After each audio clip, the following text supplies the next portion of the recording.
Hello everyone.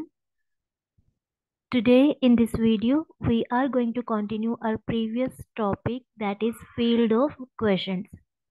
So last video में हमने एक सेट कंसीडर किया था जिसपे हमने एक रिलेशन डिफाइन किया था और वो रिलेशन को हमने प्रूव कर दिया था that relation is equivalence relation. ठीक है। तो क्वेश्चन फील्ड डिफाइन करने के लिए हमें सेट चाहिए था। थोड़ा सा रिकॉल कर लेते हैं लास्ट वीडियो में हमने क्या पढ़ा था। ठीक है, फिर आगे करते हैं। तो हमने एक सेट कंसीडर किया था आर। ये आर सेट हमने कैसे डिफाइन किया था? This is Cartesian product of D and D minus zero. तो हमने यहाँ पे डी सेट लिया था एक, वेयर डी क्या था? D is an integral domain, where D is an integral domain.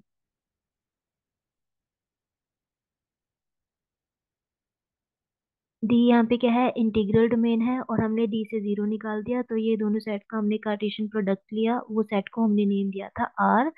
और फिर हमने ये सेट आर पे एक रिलेशन डिफाइन किया था। रिलेशन कैसे डिफाइन किया था हमने? ये रिलेशन डिफाइन किया था आर सेट पे। कैसे? कि सेट के कोई भी आप एलिमेंट्स लेते हो, two elements, suppose A comma B and C comma D be any two elements of this set R, and these two element are said to be related to each other if and only if these elements satisfies the condition AD is equal to BC। कि अगर आप ये first component को last components मतलब second component से multiply करते हो, A into D वो इक्वल होना चाहिए बी इंटू सी के। ठीक है। तो अगर इस सेट के टू एलिमेंट्स ये कंडीशन सेटिस्फाई करते हैं तो हम बोल देते हैं कि ये दोनों एलिमेंट्स क्या होंगे? रिलेटेड होंगे। और फिर हमने ये भी प्रूव कर दिया था लास्ट वीडियो में, ये जो हमने रिलेशन डिफाइन किया है, this is an equivalence relation on the set R. This is an equivalence relation. और इक्विवेलेंस रिलेशन क्या करता है? इक्विवेलेंस रिलेशन जो होता है वो सेट की पार्टीशन करने में हेल्प करता है, वो उसको टुकड़ों में तोड़ देता है। ठीक है। तो ये भी हमने लास्ट वीडियो में ही डिस्कस किया था। ठीक है, ये पार्टीशन करने का काम करता है। तो आगे फील्ड ऑफ क्वेश्चन डिफाइन करने से पहले हम एक दो रिमार्क डिस्कस करेंगे। सो रिमार्क वन क्या है? सेम इस रिजल्ट से रिलेटेड ही है कि for any element A comma B belongs to R, अगर हम इस सेट का कोई भी एलिमेंट लेते हैं, this element is always related to the elements of the form AC, BC, where C belongs to D minus zero. तो यहाँ से क्लियर है, अगर C D माइनस जीरो से आ रहा है इट मीन C D का एलिमेंट तो है बट वो नॉन जीरो है। तो यानी हम यहाँ से कह सकते हैं C should be non zero. ठीक है। तो इस रिमार्क में हमने क्या देखा है कि अगर आप आर सेट का कोई भी एलिमेंट लेते हो और आप उसको नॉन जीरो एलिमेंट से मल्टीप्लाई कर देते हो, देखो ये सी सी सी क्या है? C is non zero element of this set D. अगर आप इस एलिमेंट को एक non zero element, same non zero element से मल्टीप्लाई करोगे ना, तो ये एलिमेंट हमेशा रिलेटेड होंगे, हमेशा ये वाला एलिमेंट इससे रिलेटेड होगा ही होगा। ठीक है। तो जैसे हम ये भी कह सकते हैं, सपोज हमने सेट का एलिमेंट लिया डी कोमा ए, किसको बिलोंग कर रहा है? मान लो ये आर सेट का एलिमेंट है, तो ये एलिमेंट रिलेटेड होगा D C comma E C से, where C belongs to D and C is non zero. मतलब कोई भी एलिमेंट लोगे आप आर सेट का, उसको आप सेम एलिमेंट से मल्टीप्लाई कर दो, प्रोवाइडेड कि वो एलिमेंट जो आपने जिससे आप मल्टीप्लाई कर रहे हो वो नॉन जीरो होना चाहिए, तो ये एलिमेंट हमेशा रिलेटेड होंगे। अब हमने तो रिलेशन ऐसे पढ़ा था ना कि टू एलिमेंट्स रिलेटेड कब होते हैं, हमने हमने यहाँ पे पढ़ा था इस सेट के टू एलिमेंट्स रिलेटेड कब होंगे? अगर वो ये कंडीशन सेटिस्फाई कर रहे होंगे। और हम यहाँ पे डायरेक्टली बोल रहे हैं कि ये वाला एलिमेंट जो होगा, ये वाला एलिमेंट जो होगा वो इसके हमेशा रिलेटेड होगा। ये रिलेटेड होंगे बिकॉज ये भी ये वाली कंडीशन सेटिस्फाई कर रहे हैं। आप चेक करके देख सकते हो, जैसे हमने यहाँ पे ए को डी से मल्टीप्लाई करना था, तो अब यहाँ पे हम क्या करेंगे?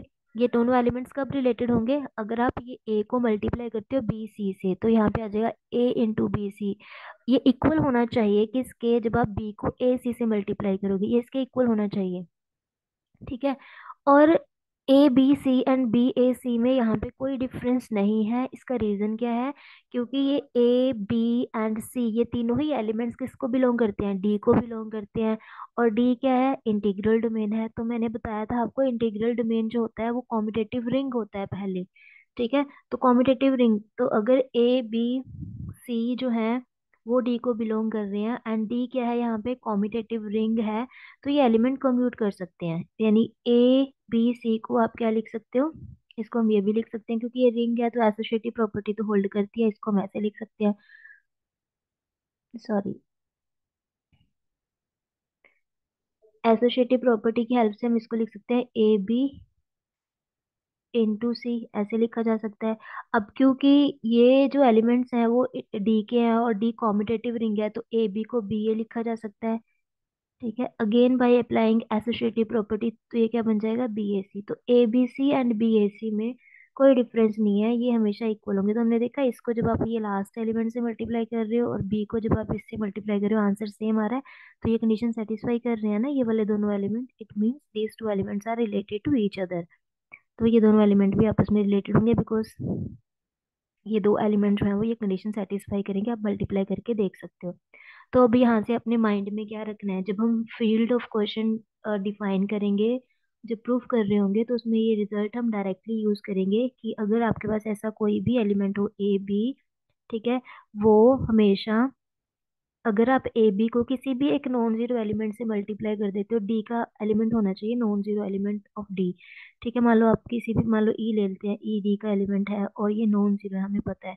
तो अगर आप ए को ई से मल्टीप्लाई करोगे और बी को भी ई से मल्टीप्लाई करोगे, सेम एलिमेंट से मल्टीप्लाई कर देते हो, ये एलिमेंट हमेशा रिलेटेड होंगे। तो ये रिजल्ट ये कहता है, ये फर्स्ट रिमार्क जो है। ठीक है, तो ये माइंड में रखना है, किसी भी एलिमेंट को सेम नंबर से अगर मल्टीप्लाई कर देते हो, वो जो एलिमेंट है जिससे आप मल्टीप्लाई कर रहे हो वो डी का एलिमेंट होना चाहिए एंड नॉन जीरो एलिमेंट होना चाहिए। ठीक है, तो वो ऐसे एलिमेंट्स हमेशा आपस में रिलेटेड होंगे।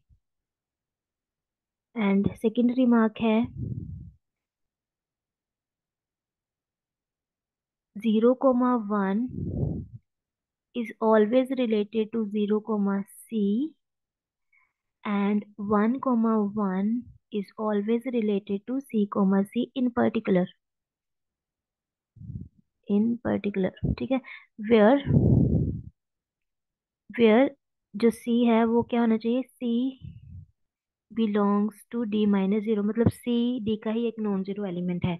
तो एक तरह से जो हमने फर्स्ट प्रॉपर्टी की है ना, उसी का ये पर्टिकुलर केस है दोनों ही। अभी हमने किया था कि अगर आप कोई भी एलिमेंट ले रहे हो और इसको अगर आप एक नॉन जीरो एलिमेंट से मल्टीप्लाई कर देते हो, डी का ही एलिमेंट चाहिए नॉन जीरो, सपोज सी जो है वो नॉन जीरो एलिमेंट है डी का, तो जब आप इसको सी से मल्टीप्लाई करोगे, जीरो इंटू सी तो जीरो ही हो जाएगा and one into C one हो जाएगा, तो ये एलिमेंट आपस में रिलेटेड होंगे। तो अगर कहीं पे आपको 0,1 दिखे, जब हम फील्ड ऑफ क्वेश्चन प्रूव करेंगे, तो 0,1 हमेशा ऐसे एलिमेंट से रिलेटेड होगा। ठीक है, कि first component should be zero and second component कुछ भी हो सकता है, नॉन जीरो एलिमेंट होना चाहिए बस वो डी का। ठीक है, ऐसे ही 1,1 इज रिलेटेड टू सी, सी ये भी ठीक है, क्योंकि हमने अभी तो पढ़ा है 1,1 एलिमेंट है किसका? आर सेट का। अगर आप इसको सेम नॉन जीरो एलिमेंट से मल्टीप्लाई कर देते हो डी के, तो वो आपस में रिलेटेड होते हैं। अगर हम सी से मल्टीप्लाई कर दें तो ये बन जाएगा। तो 1,1 जो होगा वो हमेशा इस टाइप के एलिमेंट के साथ रिलेटेड होगा, सी सी हो सकता है, डी डी हो सकता है, ई ई हो सकता है। बट ये ध्यान रखना है, जो भी एलिमेंट्स आप यहाँ पे ले रहे हो वो डी का नॉन जीरो एलिमेंट होना चाहिए। तो 0,1 टाइप के एलिमेंट रिलेटेड होंगे 0,c टाइप के एलिमेंट के साथ, एंड 1,1 जो होगा इस 1,1 वो कैस किस टाइप के एलिमेंट से रिलेटेड होगा? C, टाइप के एलिमेंट के साथ। ठीक है, तो ये रिजल्ट्स भी हम डायरेक्टली यूज करेंगे जब हम फील्ड ऑफ क्वेश्चन प्रूव कर रहे होंगे। ठीक है, चलिए अब डिफाइन करते हैं फील्ड ऑफ क्वेश्चन होता क्या है, डेफिनेशन। अभी तक जो हमने किया उसी की हेल्प से फील्ड ऑफ क्वेश्चन डिफाइंड होगा। अब अगर मैं आर लिख रही हूँ, आर आपको क्लियर होना चाहिए, यहाँ पे आर क्या होगा? सेट होगा वो Cartesian product of D and D minus zero, where D is an integral domain. ठीक है, सो कैसे डिफाइन करेंगे field of question? For each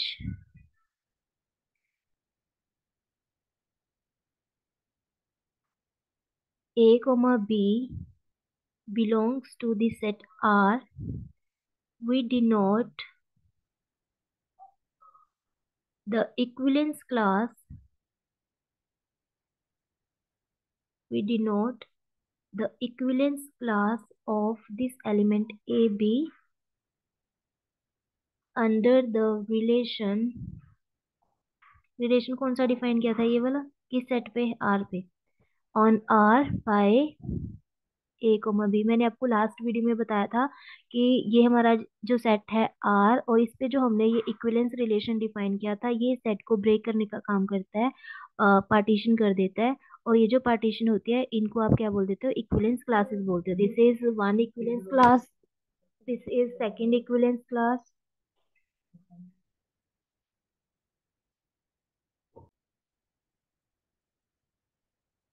तो ये सभी डिफरेंट डिफरेंट इक्विवेलेंस क्लासेस होंगी। तो जो इक्विवेलेंस रिलेशन है वो आर सेट को ये इक्विवेलेंस क्लासेस में ब्रेक करने का काम करता है। ठीक है, तो वही बोल रहे हैं हम यहाँ पे कि अगर हम आर का कोई भी एलिमेंट लेते हैं, A B belongs to R, तो इस एलिमेंट की जो इक्विवेलेंस क्लास होगी अंडर दिस रिलेशन, उसको हम ऐसे डिनोट करते हैं।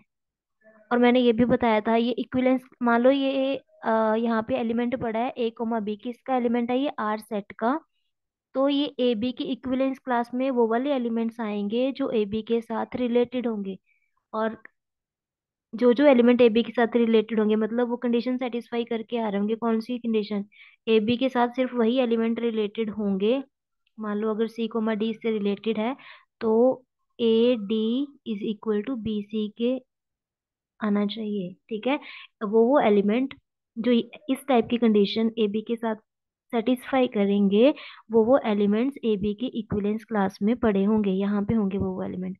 मान लो एक एलिमेंट है ई कोमा एफ इस सेट का, वो ये कंडीशन सेटिस्फाई नहीं कर रहा, ए बी और ई एफ जब हमने चेक किया तो हमने ए को एफ से मल्टीप्लाई करके देखा मान लेते हैं, और बी को ई से मल्टीप्लाई करके देखा, लेकिन वो इक्वल नहीं आए। इट मीन्स ए जो ई एफ एलिमेंट है वो तो ए बी के साथ रिलेटेड फिर होगा ही नहीं। तो अब ये इसके इक्विवेलेंस क्लास में नहीं आ सकता, क्योंकि इसके इक्विवेलेंस क्लास में, ए बी की इक्विवेलेंस क्लास में सिर्फ वही एलिमेंट्स आएंगे जो ए बी के साथ रिलेटेड होंगे, यानी ये कंडीशन सेटिस्फाई कर रहे होंगे। अब ई एफ तो नहीं कर रहा, अगर ऐसा है A F is not equal to B, है ना, तो ये एलिमेंट ए बी की इक्विवेलेंस क्लास में नहीं आएगा, तो ये डिफरेंट, अपनी खुद की डिफरेंट इक्विवेलेंस क्लास बनाएगा, यहाँ पे चला जाएगा फिर वो। अब जो ई एफ के साथ ये सेम कंडीशन सेटिस्फाई कर रहे होंगे वो एलिमेंट यहाँ पे आ जाएंगे, है ना। अब कुछ एलिमेंट्स आर में ऐसे भी होंगे जो ना तो ए बी के साथ ये वाली कंडीशन सेटिस्फाई कर रहे होंगे, ना ही ई एफ के साथ कर रहे होंगे। मान लो ऐसा एलिमेंट है एच कोमा के टाइप कुछ, है ना, जो ना तो ए बी की इक्विवेलेंस क्लास में गया, ना ही ई एफ की इक्विवेलेंस क्लास में गया। क्यों नहीं गया, क्योंकि वो ये प्रॉपर्टी सेटिस्फाई नहीं कर रहा होगा, तो ये अपनी डिफरेंट इक्विवेलेंस क्लास बना लेगा। तो ऐसे करके ये आर सेट जो होता है वो ऐसे डिफरेंट डिफरेंट इक्विवेलेंस क्लासेस में ब्रेक हो जाता है। तो जो एलिमेंट जैसे यहाँ पे ए बी रखा था, तो ये ए बी की इक्विवेलेंस क्लास को हम ऐसे डिनोट कर रहे हैं, ये बॉक्स से ए कोमा बी। जैसे ये ई एफ है, ई एफ की इक्विवेलेंस क्लास को हम ऐसे डिनोट करेंगे। ठीक है, और ये भी बताया मैंने, अब ई एफ की इक्विवेलेंस क्लास में वो वाले एलिमेंट्स आएंगे आर सेट के जो ई एफ के साथ रिलेटेड होंगे। ठीक है, चलिए अब आगे डिफाइन करते हैं हम यहाँ से। फील्ड ऑफ क्वेश्चन एक्चुअल में कंस्ट्रक्ट कर रहे हैं या उसको डिफाइन कर रहे हैं, कह सकते हैं हम। ठीक है, तो जस्ट यहाँ पे लिखा कि अगर आर का कोई भी आप एलिमेंट ले रहे हो ए कॉमा बी, उसका जो इक्विवेलेंस क्लास होगा हम उसको ऐसे डिनोट करेंगे। ठीक है, फिर ये इक्विवेलेंस क्लास का मतलब क्या है, ये इक्विवेलेंस क्लास है कौन से एलिमेंट की, ये वाले एलिमेंट की, ए कॉमा बी की। और इसमें मैंने अभी बताया, इसमें आर सेट के वो वाले एलिमेंट्स आएंगे, जैसे सी कोमा डी, मान लो ये आर का एलिमेंट है, वो वाले एलिमेंट्स आएंगे सच दैट कि ये जो सी डी एलिमेंट लिया है ये रिलेटेड होना चाहिए ए बी सी। ठीक है, इस इक्विवेलेंस क्लास में आर सेट के वो वाले एलिमेंट्स आते हैं जो ए बी के साथ क्या होंगे, रिलेटेड होंगे। ठीक है, और या फिर हम इसको ऐसे भी लिख सकते हैं ना कि ए बी के इक्विवेलेंस क्लास में वो वाले एलिमेंट्स आएंगे आर सेट के सच दैट। अब रिलेटेड होने का मतलब क्या है, A B is related to C कब होगा, अगर A D is equal to किसके होगा, बी सी के इक्वल होगा। ठीक है, तो ए बी की इक्विवेलेंस क्लास में इस टाइप के एलिमेंट्स आएंगे, सी डी टाइप के, अगर ए को डी से मल्टीप्लाई करने पे बी को सी से मल्टीप्लाई करने पे इक्वल आ रहा, मतलब ये कंडीशन सेटिस्फाई होनी चाहिए। ठीक है। तो हमने क्या किया, जो आर के एलिमेंट्स थे उनके लिए हमने क्या की, हर एक एलिमेंट के लिए हमने ये इक्विवेलेंस क्लास डिफाइन कर ली है। ठीक है। Now let capital F be the set of all equivalence classes of the set R under the relation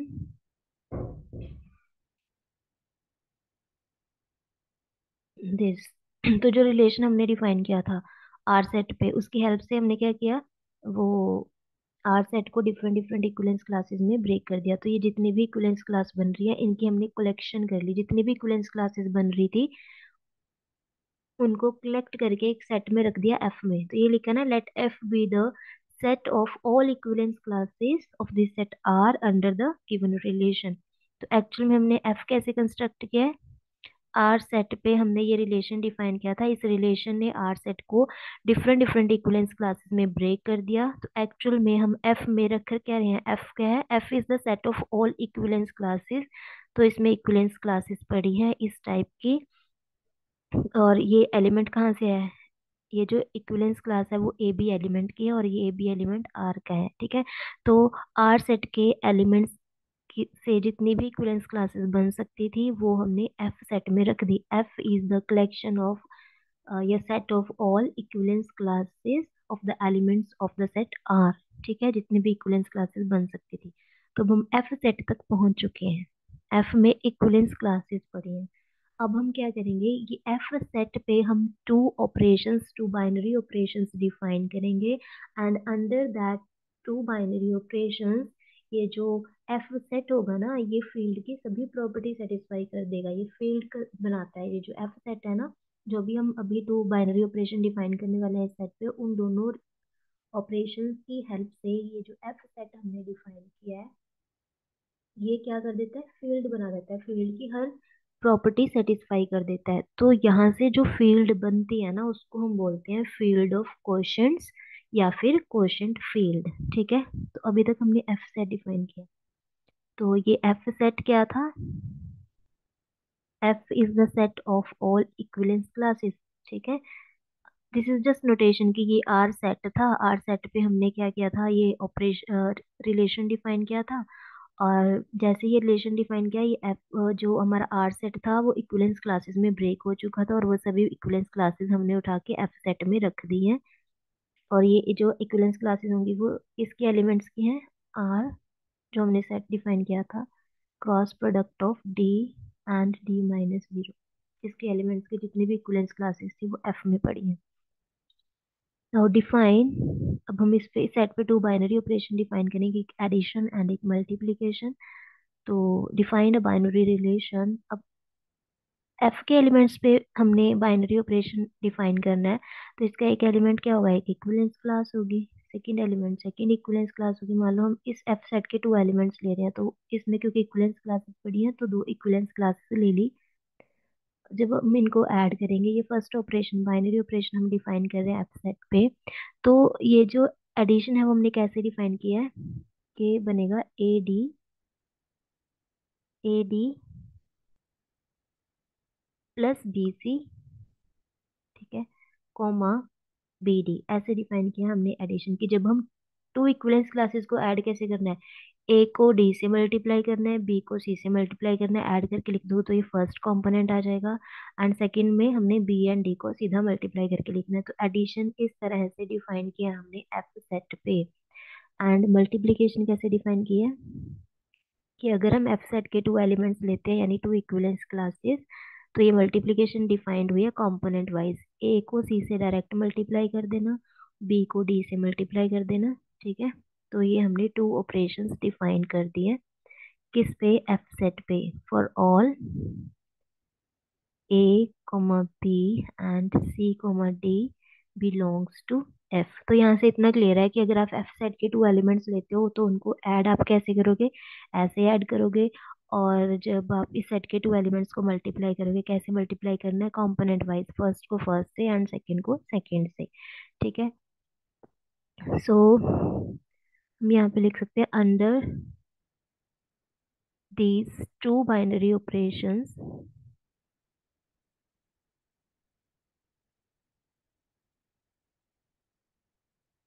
जो हमने अभी डिफाइन किया, defined above, F forms a field. ये फील्ड फॉर्म कर देता है, फील्ड की सभी प्रॉपर्टी सेटिस्फाई कर देता है एफ सेट, कॉल्ड, जिसको हम बोलते हैं क्वोशंट फील्ड, क्वोशंट फील्ड, या फिर फील्ड ऑफ क्वोशंट। ठीक है। तो क्वोशंट फील्ड डिफाइन करना है तो आप कैसे डिफाइन करोगे, यहाँ से स्टार्ट करोगे।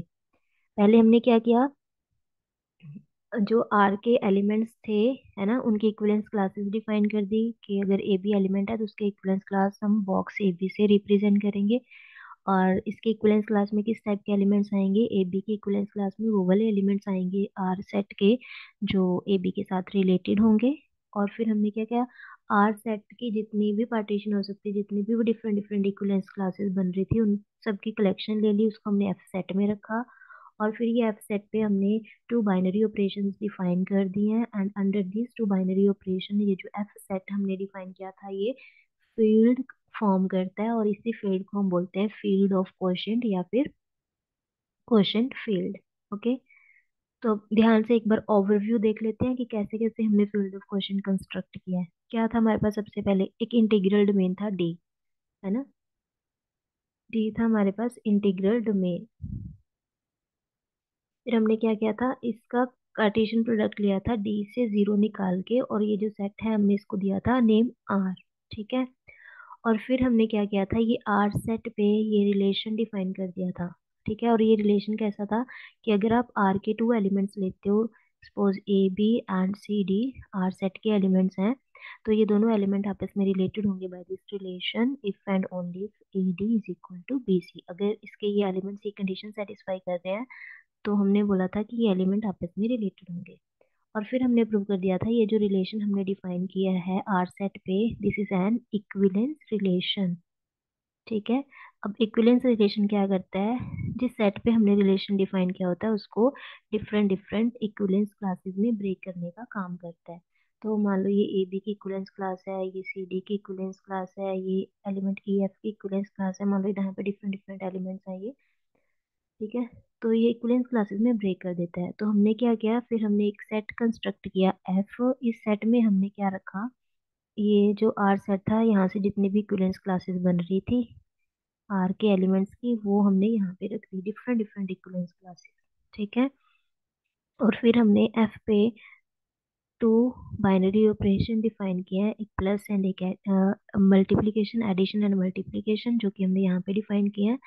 और हम कह रहे हैं कि under these two binary operation ये जो सेट एफ होता है ये फील्ड की सभी प्रॉपर्टी सेटिस्फाई करता है। ठीक है। तो यहाँ से जो फील्ड बन के आएगा उसे हम बोलते हैं फील्ड ऑफ क्वोशंट या फिर क्वोशंट फील्ड। ओके। तो आज के लेक्चर में हम इतना ही करेंगे, और नेक्स्ट वीडियो में, नेक्स्ट लेक्चर में हम प्रूव करेंगे कि ये जो सेट एफ है ये फील्ड कैसे फॉर्म करता है। हम प्रूव करेंगे कि ये जो एफ सेट है वो फील्ड की सभी प्रॉपर्टी सेटिस्फाई कर रहा है। ठीक है। जो भी फील्ड के लिए प्रॉपर्टीज रिक्वायर्ड होती है। सो आई होप आपको यहाँ तक का इतना जो भी हमने डिस्कस किया वो क्लियर हो चुका होगा। नेक्स्ट वीडियो में हम प्रूव करेंगे ये एफ सेट जो है वो एक्चुअल में फील्ड फॉर्म करता है। ठीक है। तो ठीक है, चलिए मिलते हैं फिर नेक्स्ट लेक्चर में। Thanks for watching.